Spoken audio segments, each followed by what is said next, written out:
മകൾ ദിയ. ഇവളുടെ സ്ഥാപനമുണ്ട് obey Aussie എന്ന് പറഞ്ഞ്, അത് ഒരു ജ്വല്ലറി ബിസിനസ്സാണ്.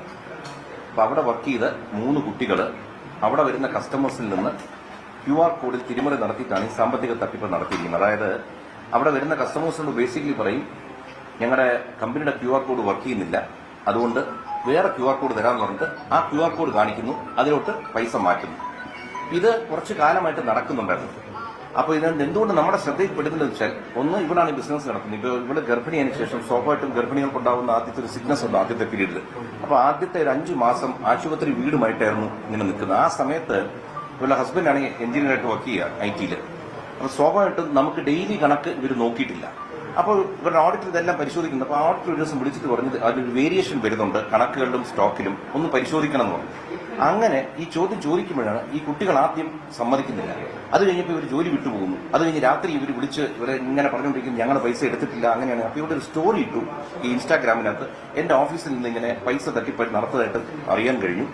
ഏതെങ്കിലും കസ്റ്റമേഴ്സ് എന്നെ ഇൻസ്റ്റയിൽ ഫോളോ ചെയ്യുന്ന ആരെങ്കിലും ഇത് ഇങ്ങനെ നിങ്ങളുടെ ശ്രദ്ധയിൽപ്പെട്ടിട്ടുണ്ടെങ്കിൽ അറിയിക്കണമെന്ന്. അപ്പോൾ ഇവിടെ വിചാരിച്ചു അധികം പേരൊന്നും അയക്കില്ലായിരിക്കും, കാരണം അങ്ങനെ നടന്നിട്ടില്ലെന്ന് വിചാരിച്ചു. അപ്പോഴാണ് ആയിരക്കണക്കിന് അല്ലെങ്കിൽ 100 കണക്കിന് ഇങ്ങനെ മെസ്സേജ് ഇടും, ഞാൻ ഇത്രാം തീയതി വാങ്ങിച്ചിട്ട് സ്ക്രീൻഷോട്ട് ഉൾപ്പെടെ വന്നുകൊണ്ടിരിക്കുക.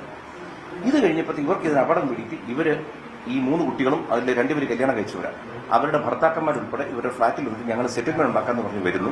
അപ്പോൾ അവിടെ വന്നപ്പോൾ ചെറിയൊരു സംഖ്യയുമായിട്ടാണ് വന്നത്. അപ്പോൾ ഇവരിന്ന് സംസാരിച്ചു തുടങ്ങിയപ്പോൾ അവർ സമ്മതിച്ചിട്ട് പറഞ്ഞു, ദയവ് ഇതിനി റിപ്പോർട്ട് ചെയ്യരുത്, ഞങ്ങളുടെ കുടുംബത്തിന്റെ മാനം പോകും. അപ്പോൾ ഇവർ പൈസ തരാൻ തുടങ്ങി. അപ്പോൾ സ്വാഭാവികമായിട്ട് എന്നെയൊക്കെ വിളിച്ചു വരുത്തി. അപ്പോൾ ഞങ്ങളെല്ലാം വന്നപ്പോഴത്തേക്ക് ഒരു ഫ്ളാറ്റിന്റെ താഴെ അസോസിയേഷന്റെ ഹാളിൽ നമ്മൾ ഇരിക്കുമ്പോൾ അവർ കുറച്ച് പറഞ്ഞു, ഷുമാർ ഇങ്ങനെ ഞങ്ങൾക്കൊരു അസൗകര്യമുണ്ട്, ഇവിടെ നിങ്ങൾ പോകണം. ഇതെല്ലാം അവിടുത്തെ ഫ്ളാറ്റിൽ CCTV ഉണ്ട്, പോലീസ് വന്ന് ഇതെല്ലാം എടുത്തിട്ടുണ്ട്. അത് കഴിഞ്ഞ് അവർ ഈ ഓഫീസിലേക്കാണ് വരുന്നത്. ഇവിടെ വന്നപ്പോഴത്തേക്ക് നമ്മൾ സംസാരം ഒന്ന് കടുപ്പിച്ചപ്പോഴത്തേക്കാണ് ഞങ്ങൾ ഇതിനിടയ്ക്ക് ബാങ്ക് വഴി അന്വേഷിച്ചപ്പോഴത്തേക്ക് 69 ലക്ഷം രൂപയാണ് ഇവർ QR കോഡ്, അതായത് ബാങ്ക് രേഖകളിലൂടെ ഇവർ തട്ടിയിരിക്കുന്നത്. അപ്പോൾ ഇവർ കുറെ കഴിഞ്ഞ് ആദ്യം സമ്മതിച്ചില്ല, പിന്നീട് ഇവർ സമ്മതിച്ചു തുടങ്ങി.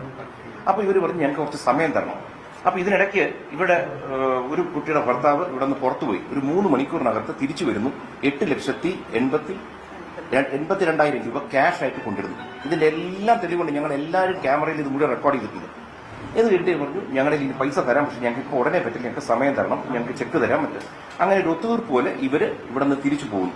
ഇത് ഉൾപ്പെടെ വീഡിയോക്കകത്തുണ്ട്. ഇത് കഴിഞ്ഞിട്ട് അന്ന് രാത്രിയോ എൻ്റെ അടുത്ത ദിവസം രാത്രിയോ മകളെ വിളിച്ചിട്ട് ഭീഷണിപ്പെടുത്തുന്നു, ഞങ്ങൾക്ക് ഇതിനകത്ത് ഒരു പൈസ തരാൻ, ഇനി ഞങ്ങളെ മേലിൽ വിളിക്കരുത്, വിളിച്ചാൽ അങ്ങനെ ചെയ്യും ഇങ്ങനെ ചെയ്യും. ഈ ഭീഷണി വന്നപ്പോൾ നമുക്ക് മനസ്സിലായി ഇതിനകത്തൊരു അപകടമുണ്ട്. അടുത്ത ദിവസം രാവിലെ ഞായറാഴ്ചയായിട്ടും ശ്രീ സ്റ്റുവർട്ട് ഗില്ലർ, ഇവിടുത്തെ അസിസ്റ്റന്റ് കമ്മീഷണറാണ്, അദ്ദേഹത്തിനെ പോയി കണ്ട് ഞങ്ങൾ പരാതി കൊടുക്കുന്നു, ഇങ്ങനെ ഒരു തട്ടിപ്പ് നടന്നിരിക്കുന്നു, അതിന് പുറമെ ഒരു ഭീഷണിയും നടന്നിരിക്കുന്നു. അപ്പം അദ്ദേഹം പറഞ്ഞു, ശരി, നിങ്ങൾക്ക് ന്യൂസ് സ്റ്റേഷനിലോട്ട് ഈ പരാതി അയക്കുന്നു.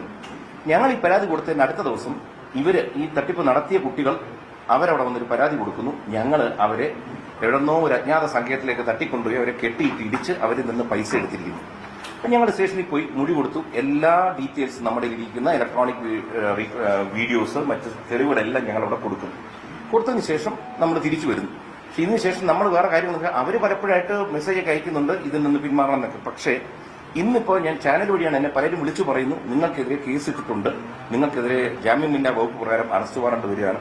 ഇതിനിടയ്ക്ക് നമ്മളെന്ത് വെച്ചാൽ നമ്മൾ മുഖ്യമന്ത്രിയുടെ ഓഫീസിനെ സമീപിച്ച് ഞങ്ങൾ ഇതിന്റെ രേഖകളെല്ലാം അവിടെ കൊടുത്ത് മെയിലും അയച്ചിരിക്കുകയാണ്.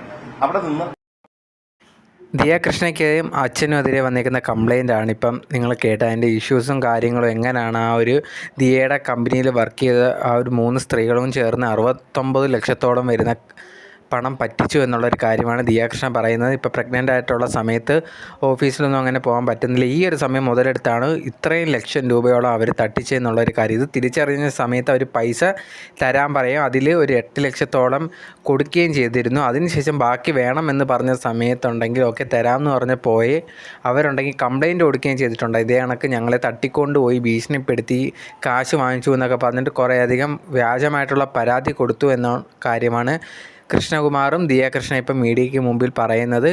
ഈ ഒരു തട്ടിക്കൊണ്ട് പോയി എന്നൊക്കെ പറഞ്ഞിട്ട് അറസ്റ്റ് വാറൻറ്റ് പോലത്തുള്ള കാര്യങ്ങളൊക്കെ വന്നിട്ടുണ്ടായിരുന്നു. അതിനെതിരെ പ്രതികരിച്ചാണ് ഇപ്പോൾ ഇവർ രംഗത്ത് വന്നേക്കുന്നത്. അവരുടെ കയ്യിലുള്ള വീഡിയോസും കാര്യങ്ങളും ഈ ഒരു 3 സ്ത്രീകളും ഭർത്താക്കന്മാരൊക്കെ വന്ന് സംസാരിച്ചതൊക്കെ വീഡിയോസൊക്കെ ഉണ്ട്. അത് പോലീസിന് കൈമാറിയിട്ടുണ്ട് എന്നുള്ള കാര്യമാണ് അറിയാൻ സാധിച്ചിട്ടുള്ളത്. ബാക്കിയുള്ള നടപടികളൊക്കെ ഈ ഒരു വീഡിയോ ഒക്കെ ഇപ്പോൾ പോലീസിന് കിട്ടിയിട്ടുണ്ട്, അതനുസരിച്ച് എടുക്കുന്നതായിരിക്കും. എന്തായാലും ആ ഒരു 3 സ്ത്രീകൾ തെറ്റ് ചെയ്തിട്ടുണ്ടെങ്കിൽ അവർക്ക് അതിന് അർഹിക്കുന്ന ശിക്ഷ തന്നെ കിട്ടണം. ഒരിക്കലും ആൾക്കാരെ പറ്റി ജീവിക്കാൻ ശ്രമിക്കരുത്. അതൊരിക്കലും നല്ല കാര്യമൊന്നുമല്ല. എന്തായാലും അവർക്ക് കറക്റ്റായിട്ട് എന്താണോ അവർ അർഹിക്കുന്ന ശിക്ഷ അത് തന്നെ കൊടുക്കണം. അതുപോലെ തന്നെ ഇവരുടെ കയ്യിൽ നിന്ന് നഷ്ടപ്പെട്ടിട്ടുള്ള ആ ഒരു പൈസ തിരിച്ച് കിട്ടുന്ന രീതിയിൽ നടപടി എടുക്കണം എന്നുള്ളൊരു കാര്യമാണ് എനിക്ക് പേഴ്സണലി തോന്നിയിട്ടുള്ളത്. നിങ്ങൾക്ക് എന്താണ് ഇതിനെപ്പറ്റിയുള്ള അഭിപ്രായം എന്നുള്ളത് മറക്കാതെ കമൻറ്റ് ബോക്സിൽ കമൻറ്റായിട്ട് രേഖപ്പെടുത്തുക. Okay, by.